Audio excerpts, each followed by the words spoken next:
I was always intrigued by that next step, right? For like when I was in the middle there, I was like, how come I can't sit in a board meeting? What's happening in those conversations? Would I make better decisions if I was in the room and heard those things versus the secondhand filter?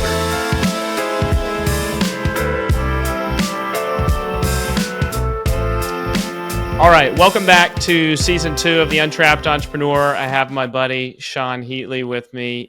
Sean will tell us a little bit about his business here in just a minute for those of you that are not familiar. But Sean and I go way back to our professional football days. Oh, yeah. He got the jersey in the back for those of you that are watching in. We played on a Dallas Cowboys football field. I can say that without lying. We played on a Dallas Cowboys football field. We played football. It was recorded. We have video evidence of it. And we had jerseys. We had Dallas Cowboys jerseys. So, I mean, I think we can say we did it, man. That's Yeah, my memory. I'm a retired player. Yeah, that's it. One game in and out, man. One hit wonder. I'm not even sure it was a full game. Maybe more like an hour, but still, it was solid. Well, for those of you that have no idea what we're talking about, we had an episode called Back to Work that Scorpion Marketing shot for us several years ago. So you can go back and watch that on YouTube, the Gents Place Back to Work. And Sean was kind enough to be he wasn't even an extra. You know, this guy actually was like, one of the stars of the show. So you can go watch our episode there.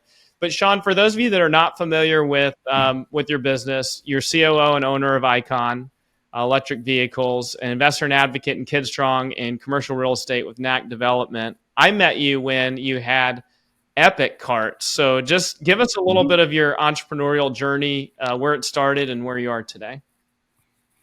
Yeah, so if I go just back in time, I started with a big company, Alcatel, back in the early days, right? 30,000 people, didn't know which country marketing was in, where sales was, like just didn't know. It was just so big and overwhelming, and it just didn't connect with me, right? It was a great learning path sitting between engineering and the union and all, like there were life lessons by far, but it wasn't like who I was. And so I spent the next 10 years working through smaller companies. And it was, the next one was 300 people, then 140 people, and then 10 people, and then eventually, family only.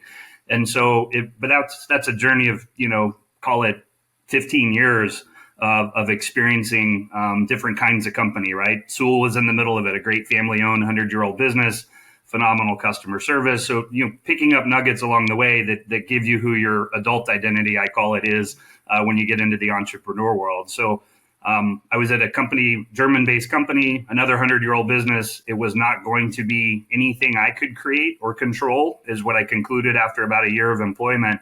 And I was like, I want to do my own. And so I jumped into Epic Carts here in Frisco, Texas, and it was a retail golf shop. It was customizing used things, turning them into new pretty things for, to spec for Ben or to Miss Jones or whoever, right?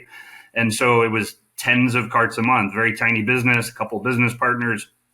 That took its journey, which we can get into later if we choose to, but it'll tie in later probably in the family narrative. But ultimately got acquired in early part of COVID as a golf cart company. We were a consumable and fun and family time narrative for those trapped.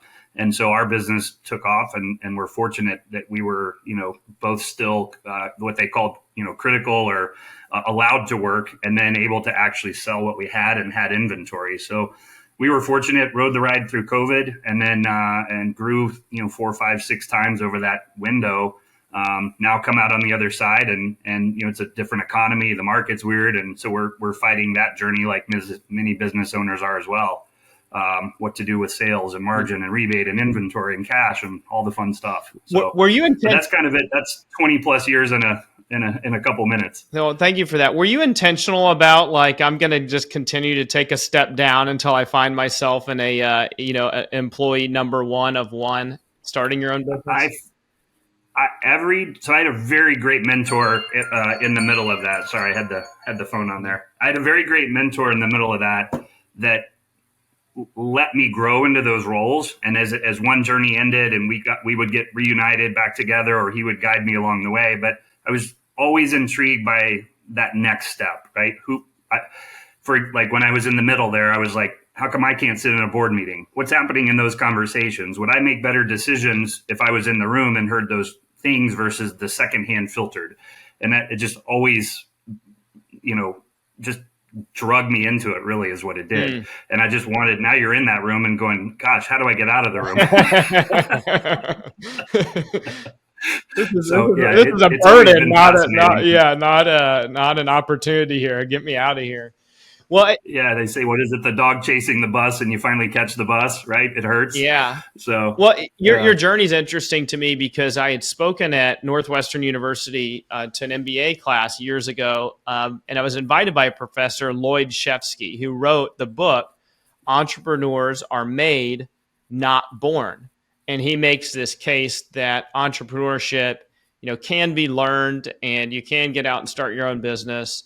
And kind of details that out. For me, I felt like I was born an entrepreneur, like from an early age, even starting businesses in college, taking my first job.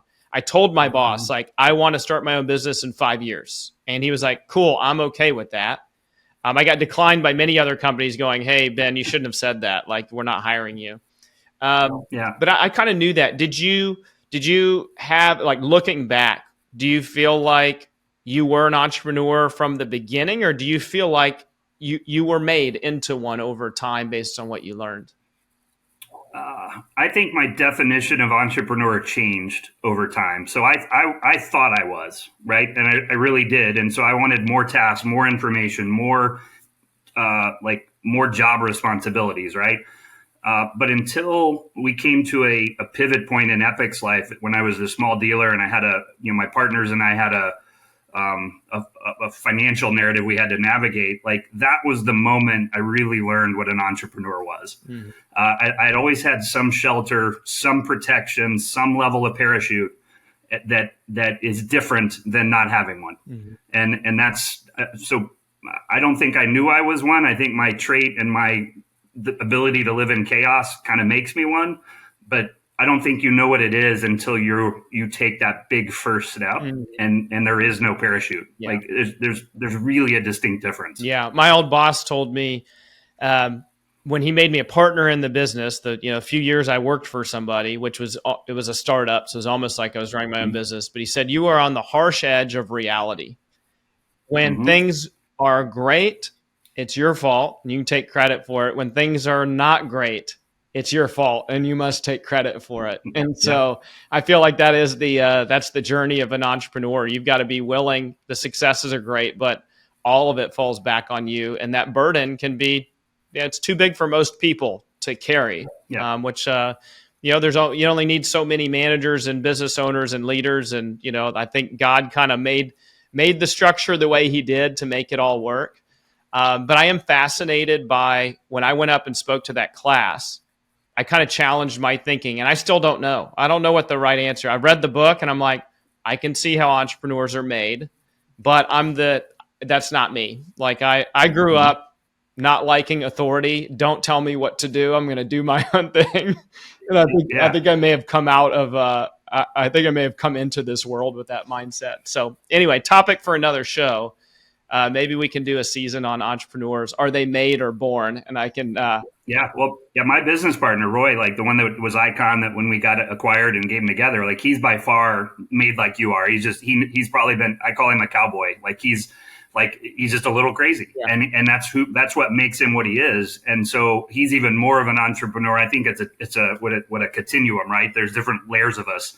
And he's by far on the far right of just like, I'll entrepreneur anything and everything. Give it to me. Yeah. Like I'll figure it out. And he can sell his way through it. That's his gift. Yeah. I'm more operationally focused. I'm just more tactical. I enjoy that side of it. So we play off each other's strengths, which is really fortunate.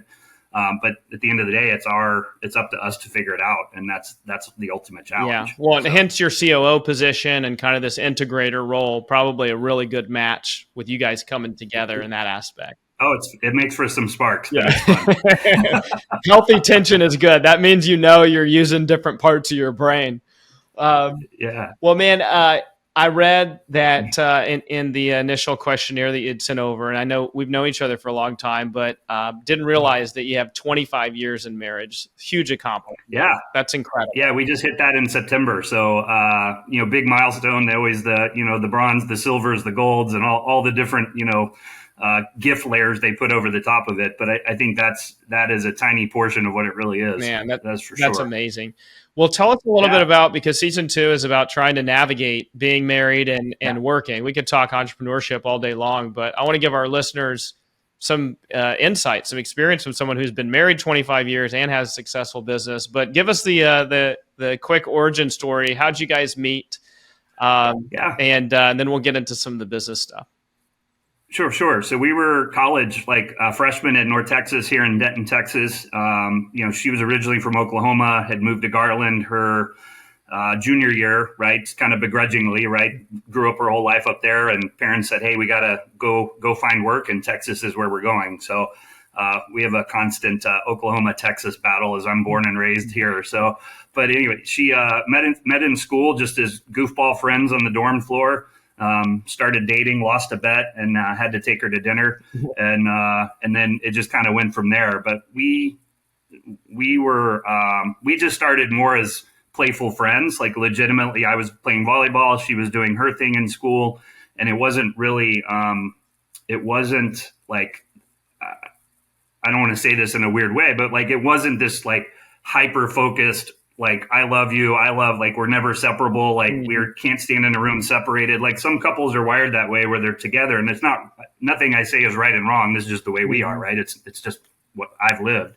But we were always pretty let each other stand on our own, and if I wanted to go do something, there was a lot of trust there from the very beginning, and I think that carries on today. Like, that helps you get through that 25 years, right? Especially when you sprinkle on business.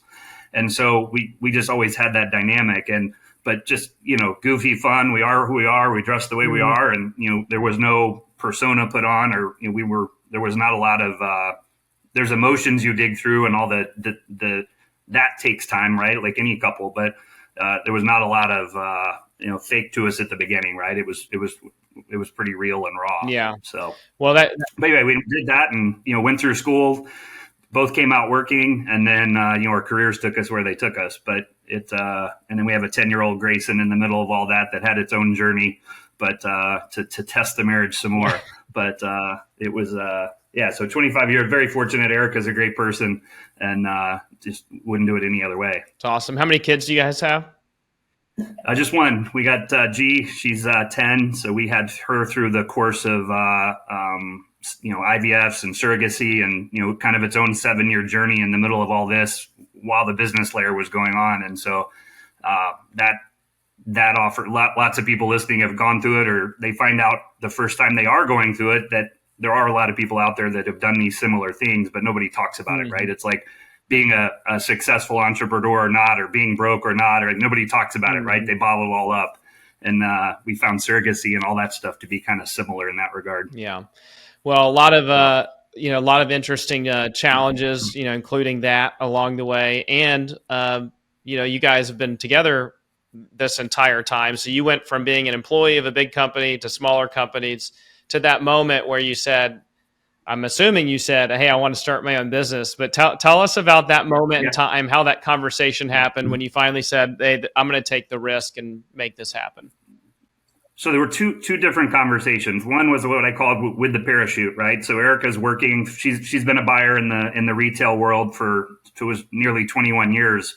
So almost all of that 25, right? And so she worked at Neiman's and worked at Penny's, big box, safe. She worked hard, kicked ass, and did a good job with them. So she was always safe. We had insurance. We had a nice, baseline income. You could always slow down your expenses. You always had a backup plan, like, hey, we could stop spending and still survive, and we're okay. So anything I gambled with along the way, it always had a salary. It always had something, but it was always that paper, like, you're a shareholder, you might get paid one day, right? That carrot that's out there. And so each journey had that moment. But when I went from the German company that was manufacturing, that was a safe, stable, probably there today income, to the golf cart company, that was the first time we had that why why do you want to like take that risk, right? And so and that was the first moment. Then about 12 months later, the financial story wasn't as rosy in that partnership, so it ultimately had to like dissolve, and we had literally a fight or flight moment on the back patio. I remember it vividly, and it was like, are we going to do this right now? It's our mortgage at risk, it's our retire money at risk, it's our name at risk, and we want to take care of the debt that's in the community. We want to make that whole. The other partners can go do what they need to do, but it was a very significant. I remember it till I'm dead. That moment sitting on the back patio, having that fight or flight conversation. Are we really going to do this? Because you guys were like over $500,000 in the hole. Like you had to dig out of something pretty significant. Yeah, it was a very big hole. I was in an ops role. I was responsible for product and pushing a narrative. The partners were handling the other, and the others were where it fell into trouble, right? It was just bad math, selling at wholesale too long, not retail, not enough margin in the business. I mean, it's a very basic topic, but it's one probably many listeners hit. Like they don't understand, margins and the need for it and why, and making a couple thousand a day feels good until, all these other bills stack up, and annual bills and interest and insurance and all these things that come around and all of a sudden chew away at it. Seasonality, how to hold your money in cycles. So it's not an easy lesson. I don't fault them. They learn the hard way, but it left me an opportunity to take on that risk and go shut the business down, kill the rent, get it like we had to go back to my garage after 2 years. So we really literally moved the business. I'm building out of the garage myself. My best friend Jeff it was a ride or die guy that hung in with it the whole time, and he's selling out of it. We made the story work. We positioned it in a way and dug out of it. But the toll on that is that your personal finances are now dug into the story. There is no separation of the business bank account and the personal briefly while you rebuild. And you have to take care of those people from a moral perspective. I felt I had to go take care of all of those people, make them whole. I was going to see them in church or the grocery store or whatever for the next 20 years. I could have left town and said, F it, but I didn't. And so I just wasn't wired to do that. But she had to go on that journey with me. And that meant some tight months and like changing the way we lived for a year, literally running a business out of your garage. My neighbors had to deal with trucks and trailers. Like it became a village, like recovery, right? Which was pretty fun when you look back on it. But at the time there's a toll on everybody until you dig out of it. But, how would you recommend having that conversation with your spouse, whether it's, this exact situation or a similar one where let's say you're running a business and, as a spouse, the other spouse may not be involved in it, and you've got some bad news, like we're in debt, we're having trouble here, and it's maybe a surprise for the spouse, maybe not, but just how did you go about having that? Was this a sit down, we need to talk in one moment and everything, or did you kind of feed information along the way of here's what's going on, we might be running into trouble in the future? Yeah, well, we've all seen the Hallmark movie where everything's rosy. The couple thinks it's great, and in the meantime, the husband or wife, whoever, one of the half of them is in trouble. They've gambled to leverage the business. They've done whatever, right? We've all seen that movie. But I think when it's another partner or somebody else doing it, it's easy to push blame, right? It's them. It's a psychological thing, right? You can push the blame. Some people are fearful of even having that conversation with their spouse, right? Like, my partner, the business, it's hurting. I think that comes down to trust and valuing their opinion. If I've learned anything over this time, there's a lot of dual working couples where the husband and the wife, they both have their career, thus their current experience feels more up to date, if you will, right? From both sides. There's a lot of couples that are, one's a stay at home, one works.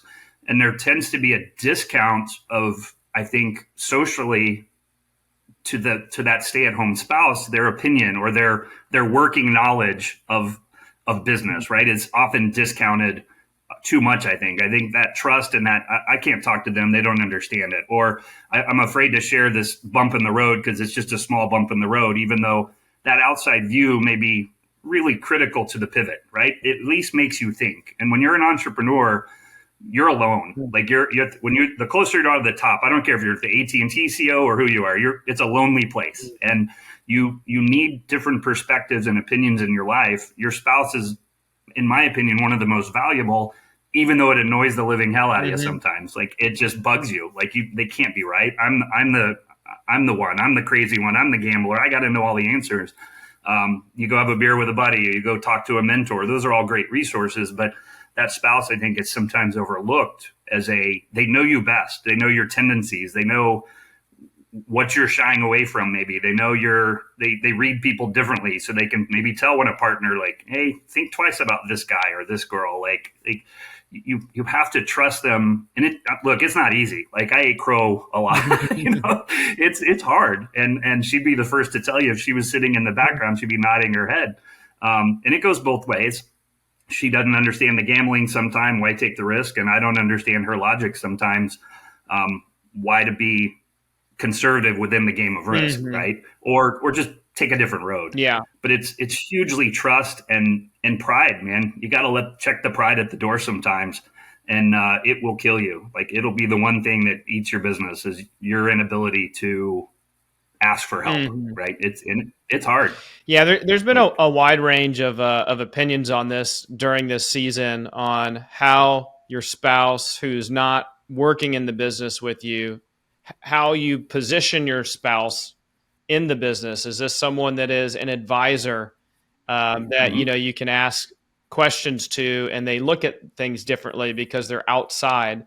Is it someone that you just say, you know what, I don't want to burden you with that. I'm going to go out and find answers on my own. I'm going to hire a business coach. I'm going to hire someone in the business. I'm going to solve it all. And I don't, want that burden because you've got, so much to deal with here.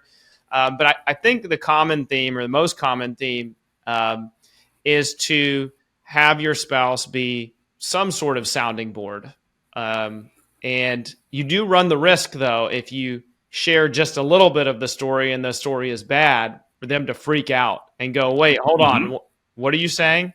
And you go, no, it's not like that. It's not that bad. You just don't know the rest of the story. I don't have time to tell you the rest of it, but can you just tell me how to handle this, our best employee who I want to fire because they stole something from us, So I think I'm with you on that, though. In my particular case, Lauren has been involved in the business from the beginning, more in secondary and tertiary ways.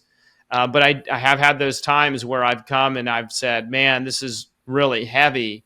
And she didn't have the full context. And then I find myself in a tough place trying to backpedal going, I wish I wouldn't have said anything to begin with. Well, we had to come up with sort of this internal language, right? That was like, and it started with me listening to her, like as just a normal course of the day, right? But there were times, and this is that Venus Mars thing to a point, right? But there's times where she just wanted to talk and vent and not have any problem solved, right? I just jump in and want to solve a problem because I naturally like, oh, I see it this way, or like, let's go solve the problem. And she just wanted to be like, shut up and listen. Like, I don't want you to solve the problem. I'm going to solve the problem. Just shut up and listen. And I think the reverse is true as we've had, business decision when it was our story was we had to qualify the question I'm about to ask. Like, okay, this is an opinion question. Like, it's a short question. I just want your opinion on this given topic. I don't want to tell you the whole story or go back into years. Just if I ask you this question, should I fire Bobby? Yeah. And I give you these three variables, you tell me yes or no, right? It's a short question versus what's the health of the business, right? Like, how are we doing? What's going on? Let's have a financial review. Like, those are different, right? And so you almost have to, I think, qualify the Q&A period that we're about to walk into, right, as a couple. This next 10 minutes, what are we doing here? Yeah. When you're strictly talking about business, then there's just life along the way and topics come up while you're on the way to the grocery store. But those are the one-liners I worry about, like you said, where it's like, yeah, I don't know if we're going to make money this month. Yeah. Right. And then what do you think we should do? I'm just trying to get some of your advice. No big deal. Yeah. It's just like, but it is hard. And it's the same thing around town with peers, right? You don't want to, you have to put on this bulletproof coat like I'm perfect and the business has no risk and no worries. And anybody to believe that should be crazy. Yeah. Because they all do. And so but you got to be vulnerable a little. It's tricky. Yeah. Well, what role is she playing in the business now? Because as I understand, she kind of left her retail job. So how are you guys working together now? What capacity? So we went full circle. So we went from like no risk, like, one balanced equation to like all risk. Right. And so about the 21-year mark, she's like, look, I've done retail, came in one day from a trip, walking through the door. Hey, honey, how are you? And then just like, tears flowing, and I'm done with this part of my journey. I need a break. I want to do more with Grayson. I want to be a PTA mom from time to time. I want to do these activities at the school, but there's no way on earth I can do it in a 60+ hour job in retail. So first was just, oh, crumb, now I'm the sole breadwinner. Mm-hmm. And the roles flipped, right? And that was the first like reality check. And she had to walk away from the business gracefully. It was a good career. She just needed a break. So she then came on and sat around for a few weeks, a month. And, like any of us, you get bored. Your mind has been going for 20+ years straight. Like idle hands are not good. 10, 15 hours a week with the school and the kids, that's fine. Now what? And so I was like, look, Icon needs help. We need to tighten up our buying process with our vendors. Like, can you help with that part-time? Mm-hmm. And now she's like, all right, now we're going to work together. Yeah. Like that's different than co-owning a business, right? Mm-hmm. Those are very different lanes. And so I was like, well, look, it's like this. I just need this organized in this task. It's not a high touch. Roy's going to, dictate the orders, and we'll work on those together. You just execute, push them through back and forth. And so, and it worked. Like she's found a way through it. She's been we're like a lot of companies growing into our systems. And so in lack of systems, you need good Excel people, you need accounting minded people, but maybe not accountants, right? To do those things. And so played to her strengths. She does it. She works part-time. She has the flexibility. Then we had a new challenge, which was how to live together and work together in the same home. Because I travel a ton. So when I'm gone, she's the household. She holds the fort down and keeps G moving, and then keeps the part-time work going. Then when I am home, we're working in the same building, which had never happened before. And so, there's things I communicate well as a business owner. There's things I communicate poorly as a business owner. And she's now the recipient of some of those. And so that offered a new dynamic of, in fact, like probably it was 4 months in, there was this kind of pivot moment where like, hey, can we keep doing this? Right? Like, is it, and we had to separate, when do you stop talking about work? Mm-hmm. Like, you deal with Lauren, I'm sure, like, when does it stop? Like you're laying in bed 10 o'clock and you go, crap, did we do this purchase order? Did we do this? And you roll over and she's like half asleep and you're like, oh, I have to ask or I won't be able to sleep. And then it's like, all right, I'll answer your question, but that's it. Like one question and then we're done, back to whatever. And so it's a different dynamic. Well, I'll tell you what has not worked for us. I want to get your perspective on this and working with your spouse, since you're now in that world, is if I just ask a question, did you do, and fill in the blank, something in business, it is a trigger. It's a trigger because it means so much more than if I asked any of my other team members, hey, did you send that email out? Did you reach out? Oh yeah, sure, I did that. Or no, I didn't. I'll do it right now. No big deal. But if I ask Lauren, like, hey, did you finish planning the company party? It's like a whole new human being comes out of her, because this reporting relationship we've realized is not good. Her reporting into me reporting into her. And so we have to like keep separate lanes. I may even like strategically have someone else ask her the question. This is when you use the kids, right? Yeah. Drag the kids into it. Exactly. I'm like, our director of operations has been with us for 10 years. And it's like, Liz, will you ask Lauren if she did this? Oh, yeah, Liz, I don't know if you remember, but Liz came to our house during COVID and cut my hair, shaved my head with Grayson. That's right. Yeah. I forgot about that. Yeah. That's when we met Liz. Sorry. So how, I mean, have you had that experience? Like, do you recommend you got to stay in your own lanes, or are y'all reporting into each other? Like, any advice there for people that are working together? So Erica has a tendency to kill task, right? She's a taskmaster killer. So usually if I lay it out and there's a Post-it note, that Post-it note is there to die and go away. Mm-hmm. And so I don't usually have to worry about her doing it. What's more our problem is she has done it and I haven't read it or I haven't tracked it down because I've been traveling and I missed it, or, I'm 100 emails deep that day and I just haven't got to it. And I'm like, hey, what was the answer to this question? Or how is this? I tend to use, how is this tracking? Mm-hmm. So it leaves some some wiggle room, like, like it's That not a would still get me definitive. in trouble, by the way. How is this? I Yeah, think any question around work, I'm in trouble. yeah. So, but I think it depends on the personality, right? Now, if she was one that like let traps drift or like procrastinated, or because now you're pushing your partner, right? Now you're like, I know your tendencies to procrastinate, and here you are doing it on the task I asked you to do, right? Mm-hmm. It's awkward ground. But I think she's very clear with me, like, hey, I'm working, like, she's part-time, right? So that's the role we have, and I think a lot of co-owners are because of the kids and Yeah. the family and the life. And so she literally like clocks in, clocks out. Like we have like it's I'm on the clock or I'm not. Like we're not just drifting through the evening and the mornings with. So those are your windows to ask for tasks. Those are your windows to ask for how are things going. Shoot me a text. Shoot me an email. Like we just behave like we work together. Forget we have the same last name and bank accounts Yeah. that are the same or whatever. But we've had to say that out loud. Like it's almost like a nope. I'm fortunate that we have the team members in Tampa where headquarters is. She on paper works for one of them, so I don't have to do an annual review or Okay. like there's no like that layer, which is nice. Like tell me how you're really doing, like so I don't have to put it on paper and risk the guillotine. But so that element's not there. But man, if you got to know their personality, and that probably is your first indication of should we work together or not, Yeah. or how deep does it go, right? It's one thing to co-own a business, but it's another to work together. That's for I can't, sure. she's in the other room right now. I can only imagine if I came out and said, we're going to need to do your annual review next month. Oh, really? Yeah. Let's do that. Yeah. And then when do I get to do That's yours? Will right. be the next question. Yeah. Yeah. Yeah. Me first.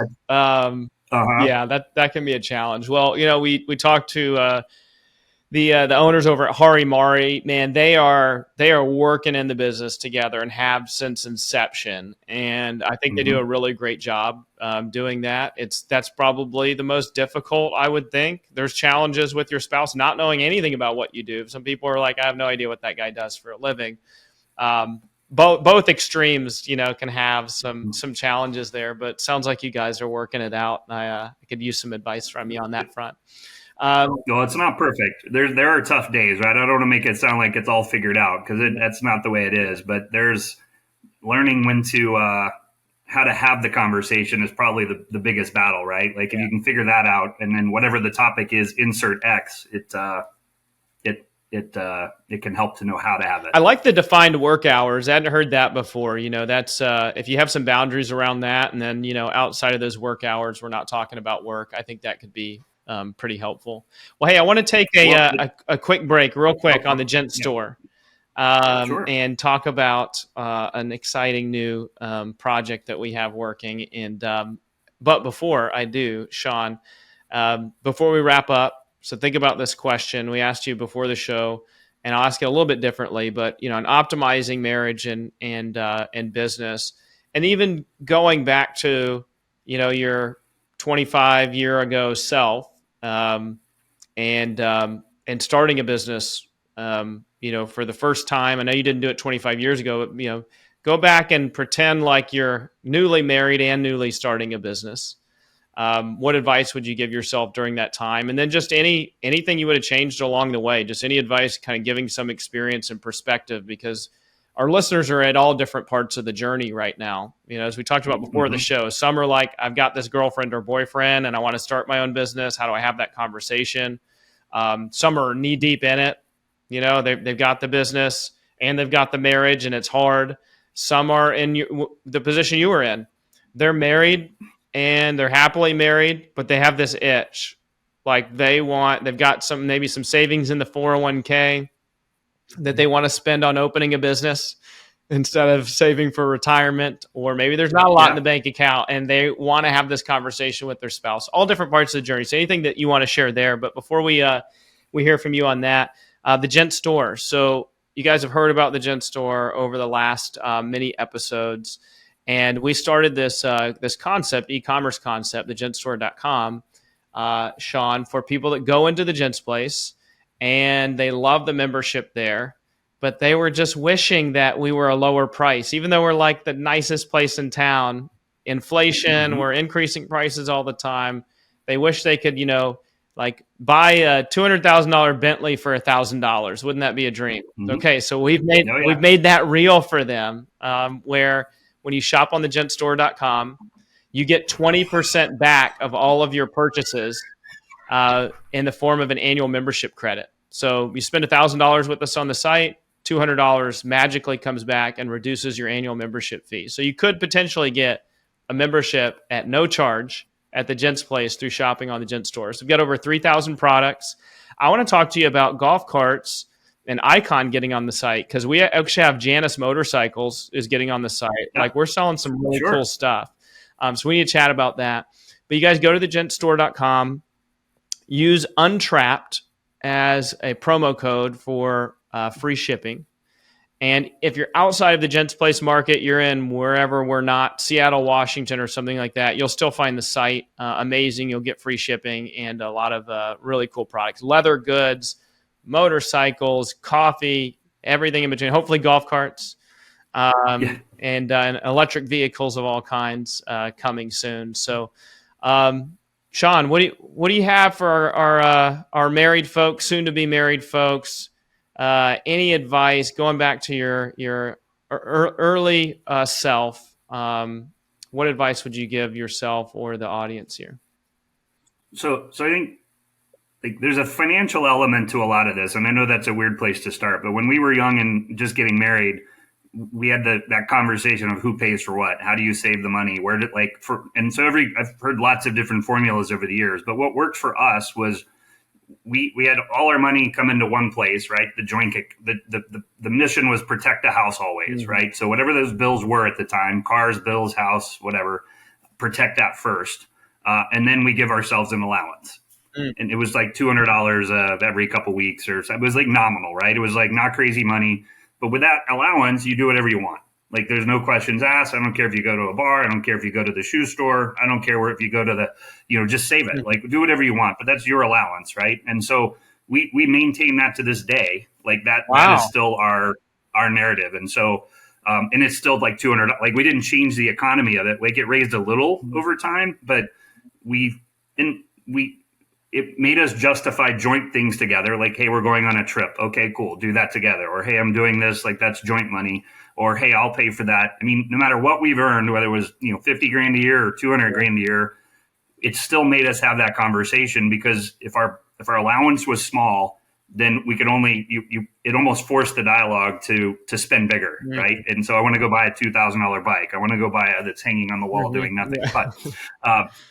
But it still forces those conversations today. Like, I'm going to do something frivolous that really doesn't fit the budget or feel right. I'll just pay for it myself out of my allowance. Like, that's even a month ago, that conversation with each of us. And so she's probably more religious about it than I am, but it's still, that's our spending. Is this money. like So that was the separate bank first account? Like, the money's actually moving into separate accounts? Yeah, it's literally like, so she has her spending, I have my spending, and then there's joint sitting in the middle, and then there's a joint savings that nobody's allowed to touch. And so we talk about what moves from joint to savings, or if it has to come back. It's one thing if it's cycling, right? It's a timing thing, 5K in, 5K out, and it's automatically back. But we literally have our own bank card, ATM card, whatever, and it might have $30 in it, might have $430, but it lives in that sub 500 lane most of the time, because it's just ebbing and flowing. I take somebody out to eat, a friend, whatever. That's using my discretionary money. So to this day, like, that's become a foundation for us. And then the joint's preserved, all the bills are paid first. And then if we ever had to cut anything, it might be the allowance. Like, there were times in our past where we're like, sorry, and it reminded you that it's not an infinite bucket of money. And it doesn't matter. My opinion, if we were earning $1 million a year, I'd still do the same thing, because it's the way we're grounded. So that was one piece. And then, the other is, I think for newly married, you're still figuring each other out, right? We were newly married. I had my first job with real money and earning $32,000 a year or whatever it was, but I wanted to be an idiot. Like, I spend money on this, spend money on that, dual income, no kids. When we were first married, it was like, buy a car, buy this. And credit cards weren't quite as easy, but now they're really easy, right, to roll through. And so looking at your how you spend your money. If you're really going to go in business and you can't have a hard conversation about how you personally spend money, you'll never be able to have a hard conversation about how your business is spending money. And I watched my business partners. A part of the issue we had was we weren't a business that could afford new trucks or an expensive $600 a month truck payment. Well, honey, I'm writing it off. It's fine. Yeah, but the business can't afford 3 truck payments, so it doesn't make. I don't care what you write off. You're spending into a hole, and so it's hard to have those conversations if you can't even have it personally, right? And that's probably the hardest part. If I put my 25-year ago hat on, if I was trying to start a business in that same window, it would be.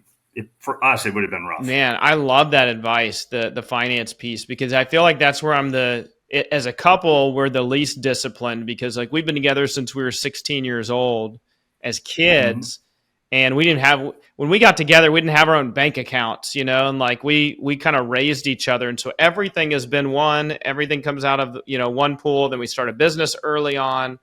And I think the discipline that you have around finances can be incredibly helpful, just to have a solid foundation and trust built up before you strike out on business. And I imagine, if a business is started and it requires some capital, you already have some kind of a system set up. Maybe there's a third line that comes out and says, hey, we're going to have X amount go into the business each month and no more, something like that. But the financial discipline is that's incredible, man. I love that. Well, and it was partly that, but it was partly removing tension, because I think a lot of our friends, as we've listened over the years, they get in an argument about, you bought that for that much? Like, what? Like, I don't get it. Right. And so when it became discretionary and it was your money to do what you want with, it removed a countless number of tense conversations about what you did do with your money. And so it was like, look, I don't care. It's your money, do what you want. And that